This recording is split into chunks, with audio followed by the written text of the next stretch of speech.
It was a dramatic first. The first time in American naval history that women were assigned to the crew of a ship. On a soggy November 18, 1972, at Hunters Point Naval Shipyard in California, the USS Sanctuary, a dependent support ship, was recommissioned. The Navy's first woman admiral, Aileen Dirk, gave the commissioning address.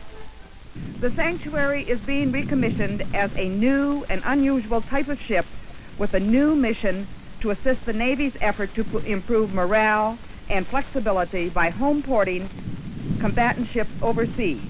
This ship will provide medical and resale services to deployed dependents wherever the fleet may be assigned. In addition to this forward step, the Sanctuary has also been selected, as you know, as the ship to participate in the pilot program, which will evaluate the utilization of women for shipboard duty. It will be home for about 80 women, half in the crew and half at the hospital. With these innovations, you can see that the Sanctuary is truly unique in many respects. The Sanctuary is an experiment to see how well women and men can work together at sea. It is also a symbol of the Navy's changing view toward women. For in the Navy, equal rights means equal opportunity.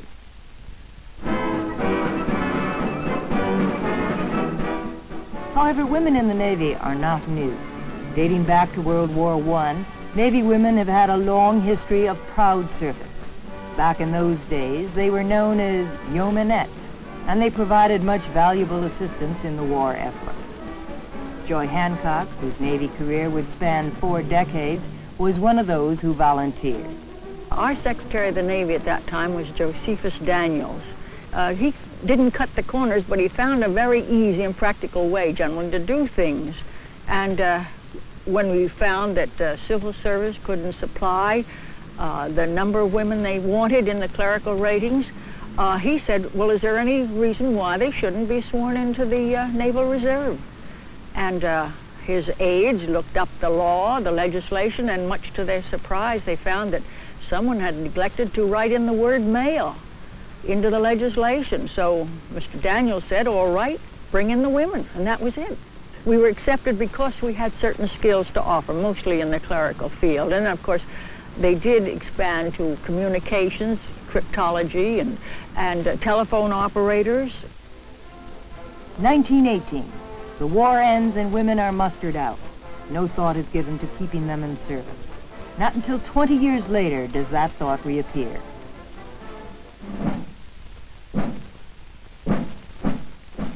(1938). Hitler begins the inextricable march toward war. Some Navy leaders realize that women will be needed again when the conflagration occurs. Yet there is opposition. Joy Hancock was a Navy civilian employee at the time. Well, those objections came from various fields. The first that was a very positive objection came from the Congress itself. And I think that was had its basis in a feeling of chivalry, which the men had. I mean, I heard the expression so many times, oh, the women shouldn't be brought into the war. Women are to be protected, and so forth and so on. And some of our senior senators were guilty of those remarks. And as far as the Navy was concerned, except for the very few older officers, no one seemed to remember that women had already served, and the experiment had been carried out in World War I. Very early in the program, there arose a need for some sort of a catchy thing. We tried saying the Women's Reserve or the Naval Reserve, or the women enrolled for this, that, and the other. And finally, among the various suggestions that were given was one by Lieutenant Elizabeth Raynard. And she's given credit for this slogan or acronym because it smacked of the Navy in itself, WAVES, and she based that on the women accepted for volunteer emergency service. And that proved to be a very catchy one for public relations purposes and also in recruiting. Calling all women. Calling all women. Join the WAVES. In Seattle, Washington, newly trained WAVES, Navy auxiliaries, take over the Seattle Air Station. We're proud of our first assignment, and we're taking turns in manning the control tower. We're only a few of the 5,000 waves already signed up, but the Navy says we're doing such a good job that they want 30,000 more. Already we've learned how to help instruct pilots with the Link trainer. Some of us carry last-minute sealed orders to the pilot. So come on, girls, and join the waves. And come they did, from all walks of life and all parts of the country. Secretaries, teachers, salesgirls, students, from Louisiana, Texas, Nebraska, Connecticut, Oregon, Georgia. Whatever their background, they shared a common desire to help their country in time of need. Mildred Helen McAfee was appointed first director of the Waves. She had been the president of Wellesley College. In August 1942, she was sworn in by the Secretary of the Navy, Frank Knox.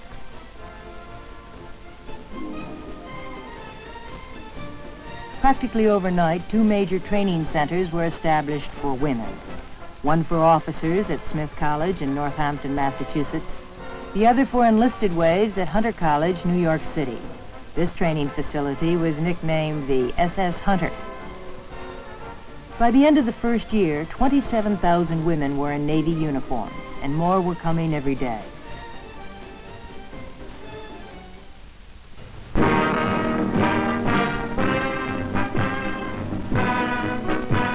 The first birthday for America's Waves, and a very healthy 1-year-old. All across the nation, the women sailors celebrate the anniversary. When the candle goes out, the Wave's second year begins. 1 year old and already 30,000 officers and enlisted women. In Philadelphia, they had a 10-foot, 500-pound battleship cake to celebrate with. Helping cut it is Lieutenant Frances Rich, daughter of Irene. And Ensign Moore, whose birthday is the same day, eats the first piece. Commandant of the Waves, Lieutenant Commander McAfee, speaks for the Navy to the women of America. We hope that many thousands more will join the Navy to volunteer their services as this second year goes by, encouraged by their parents, their husbands, their fiancés, their friends, to do their part to help the Navy help the nation to win the war and prepare for peace. And the mighty fleet of the United States Navy sails on, proud and staunch in victory in the war against freedom's oppressors. A bigger and better fleet because of America's women marching on as waves. The work women did released men for service with the fleet. They performed jobs ranging from storekeeper to hospital corpsman, from project engineers to linguists, from communications technicians to aviation specialists. They worked diligently and they worked effectively. They did so well, in fact, that they won the praise of even those officers who had initially opposed their entry into the service. Said one of them, Fleet Admiral Chester Nimitz, "Not only are women equally efficient in many of the duties previously performed by men, but in certain types of work, they prove to be more efficient and psychologically better fitted."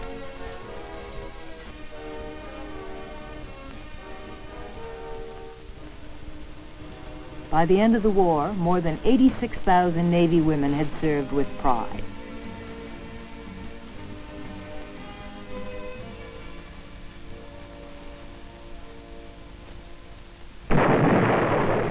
(1950). The Korean War demands the recall of reservists, both male and female, and a Navy expansion program gets underway. The number of Navy women jumps from a pre-war low of 2,000 to almost 15,000. Schools are opened in San Diego, California, and Bainbridge, Maryland, to train women. The incentive of helping the war effort once again prompts thousands of women to join the Navy. When the war ends, many women return to civilian life. The Navy is limited in what it can offer women who wish to stay on. Housing, promotions, retirement benefits all have legal restrictions attached to them. Nevertheless, a nucleus of career-minded women remain in service during the 50s and early 60s. It is not until 1967 that conditions begin changing for the better. In November of that year, President Johnson signs legislation removing rank restrictions for women in all the armed forces, including the Navy. 1971, the new Chief of Naval Operations, Admiral Elmo Zumwalt, convenes a study group on the problems and aspirations of Navy women. He wants to know what it will take to encourage more women to make the Navy a career. One result of these meetings is the issuance of Z-Gram 116, which has been described as the Navy's own Equal Rights Amendment. Of the better than 50 recommendations made by the WAVE Retention Study Group, well over half are approved and effective. The goal of today's Navy is the full integration of men and women permitted by law. Any separate identity that had once existed is rapidly disappearing as women enter more and more fields that at one time had been the exclusive preserve of men. Women are now involved in construction, meteorology, space surveillance, aerial photography. They are instructors at the Naval Academy and students with NROTC units. They run computers, edit newspapers, handle logistics, and fill prescriptions. They have become commanding officers and are in leadership positions throughout the Navy. The early 1970s have been significant because of their firsts. Judith Ann Newfer became the first woman admitted to the Naval Flight Training Program. Florence Pullman was sworn in as the first female chaplain in the Navy. Sherry Robinson became the first woman to complete Air Traffic Control Officers School. Aileen Derrick was named the Navy's first woman admiral.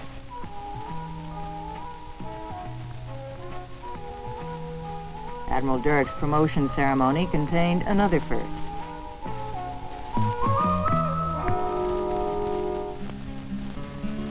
And for the first time, women were assigned with men to the crew of a ship. We're going to start out with the test on the Sanctuary, which is, as you know, a hospital ship being refurbished to be able to serve a broader mission of dependent support. This particular ship is well configured from the standpoint of facilities to do that. My view is that if there are women who want to go to sea and undergo the hardships of going to sea and to serve their country in that capacity, then we can find a way to make it possible for them to do so. We would start out, I think, on the larger ships where the facilities problems are easier to handle, carriers and so forth, and the last ships to which they would be assigned, if ever, would be submarines. It's a pilot study. The commanding officer of this ship is very enthusiastic about these people. And this sort of thing, I hope, will gain a lot of publicity. And I hope that, sure, he knows he's going to have problems. There are going to be some problems, just like there would be in a general society. You're going to have a few problems. But overall, he's very confident that this is going to be a most successful and a very happy crew. I think that the crew in this ship would like it to work. I have a feeling that they're very positive about it. I also have the feeling that they think it's a good idea and that it has a lot of merit. They're going to be surrounded by men all the time. There's going to be like 60 women and 300 or 400 men. You have to know how to get along with them. I think that is one of the main problems, where there's just so many guys around and they're looking at you to see if you can do the job. There's quite a few that don't like it, and there's quite a few that do, you know, and quite a few, you know, might as well let it try it out. More or less, people more or less like me, you know, they want to see, you know, see if it works out or not. I don't know, you can't tell a woman to work the way you could tell a man to, because actually they can't work as hard as a man. I've got 2 or 3 in my division that so far have outworked any man that I have in my division. As long as you do what you're told and do it right, I can't see why they should complain. I'm proud to be in the Navy, and I don't care who's working beside me, a woman or a man. Just as long as the job gets done and everybody knows what they're doing. That's fantastic. Women in today's Navy perform many valuable and necessary functions. There is no area of Navy life they cannot participate in if qualified. And they are qualified. Women in today's Navy come into the service better educated than ever before. and they adjust to Navy life more easily as a result. For enlisted women, indoctrination takes place at the Recruit Training Command, Orlando, Florida. Boot camp. It's 8 weeks of hard work, classes, physical education, and of course that one staple of a good military education, drilling.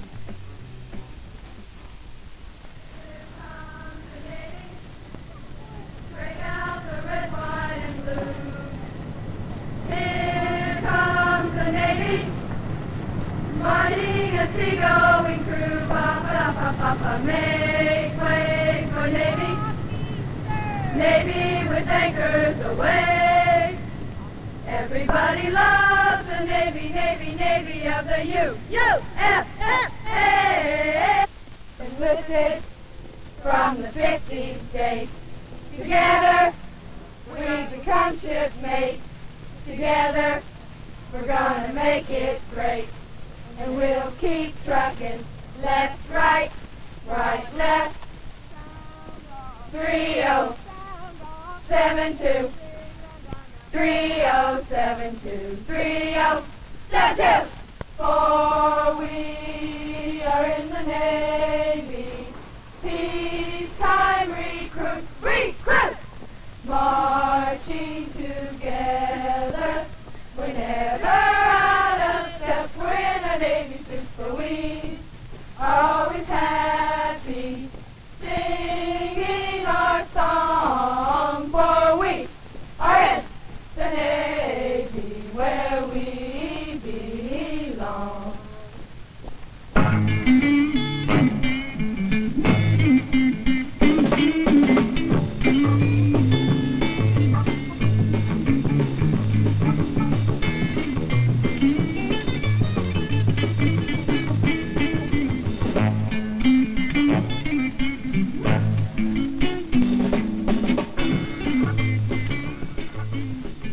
The hours are long.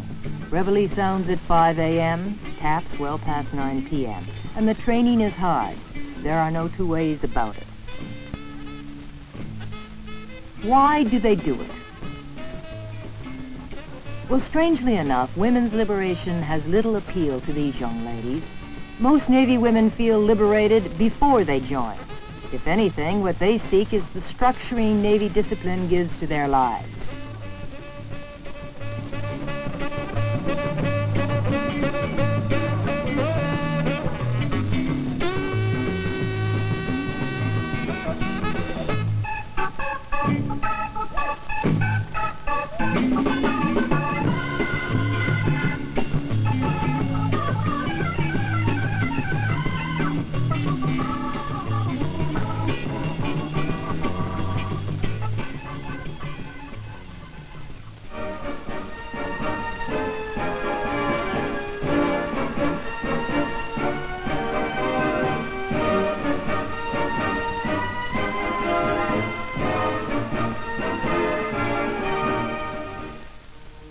And then there's graduation, the day when a young recruit becomes a full-fledged member of the fleet.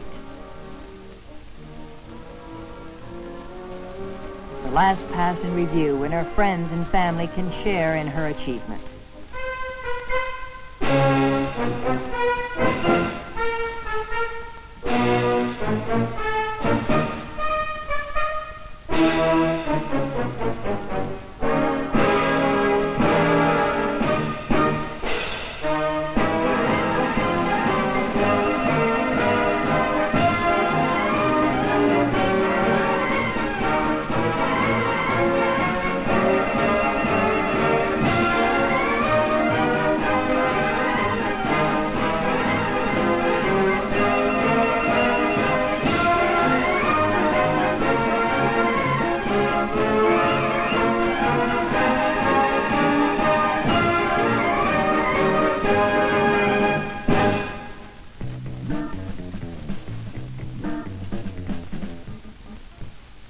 From Orlando, most will go on to further schooling and then the first duty station.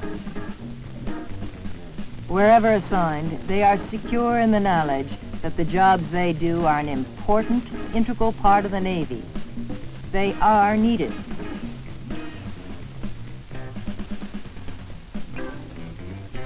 and that first assignment could take them anywhere in the world where the Navy has a base. From Yokosuka in Japan to Athens, Greece. From Holy Loch, Scotland to Washington, D.C. Sue Krogan is a Navy lawyer. She entered the Navy right after law school. Why did I join the Navy? Well, mainly because I wanted to do something different. I didn't want to join a law firm. I looked around for, any job that would be a little different. And the Navy was my first choice, and I was lucky enough to get accepted. Well, in our office, we mainly do research and write opinions in the form of letters, memoranda, to the secretary, to the CNO's office. And we answer inquiries from retirees, Navy people, congressmen. I think the Navy has fulfilled most of my expectations. It's interesting, it's exciting. There's a camaraderie in the Navy that you wouldn't have on the outside, except in maybe a smaller law firm, and that I like. I heard he sang a good song. I heard he had a style. And so I came to see him, to listen for a while. Evangeline Bailey is assigned to the U.S. Navy Band. She is the first female musician in Navy history. In college, I was a voice major and a piano minor. I participated in the college opera workshop and things like that, and my family had a religious singing group. I've been singing all the time. It's nothing new to me. There seem to be certain fears that men have about women coming into any field that they've had along. I think they feel their masculinity is threatened. In the band, I think the guys realized that I was there just to do my job the best that I could, and they took me for what I was. The band teaches you the discipline you need for just about anything in life. I can't think of any experience you could have in life that you won't have in the band. With his song, telling my whole life, with his words killing me softly. Diane Colgan is a plastic surgeon at the Bethesda Naval Hospital. She joined because she liked what the Navy had to offer. She felt the Navy would give her some good practical experience. Well, I do a fair amount of reconstructive surgery, probably an equal amount of cosmetic surgery, some facial fractures, a lot of congenital anomalies. We're still working on some of the Vietnam casualties, and this is, of course, a long-term procedure as far as they're concerned. Many of them have been here for a year, in and out of the hospital, in between the times of their reconstructive procedures. I think that the people here are something that I don't think you'll find anyplace else. They're grand to work with, and the 5 years that I've been here have been most enjoyable.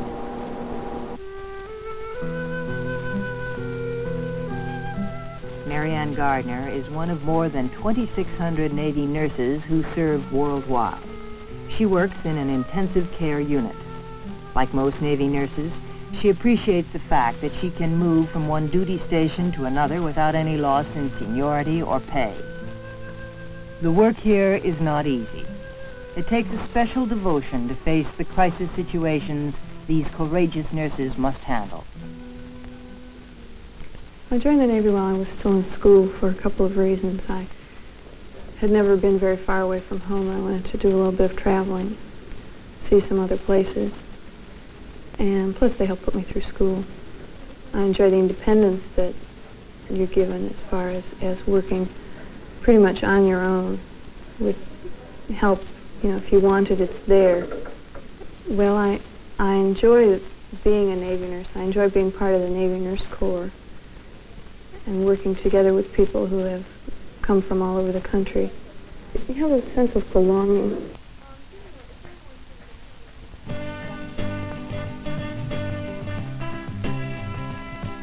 Without doubt, the Navy's most ambitious plans for women have been in the flight training program. 6 young women have been selected to pave the way for future women in naval aviation. They are expected to perform the same as men. They go through the same classes, same drills, same exercises, and they fly the same planes. On May 10, 1973, Lieutenant Judith Ann Newfer became the first woman to solo in a Navy aircraft when she took off in a T-34 from the Naval Air Station, Softly Field, Florida.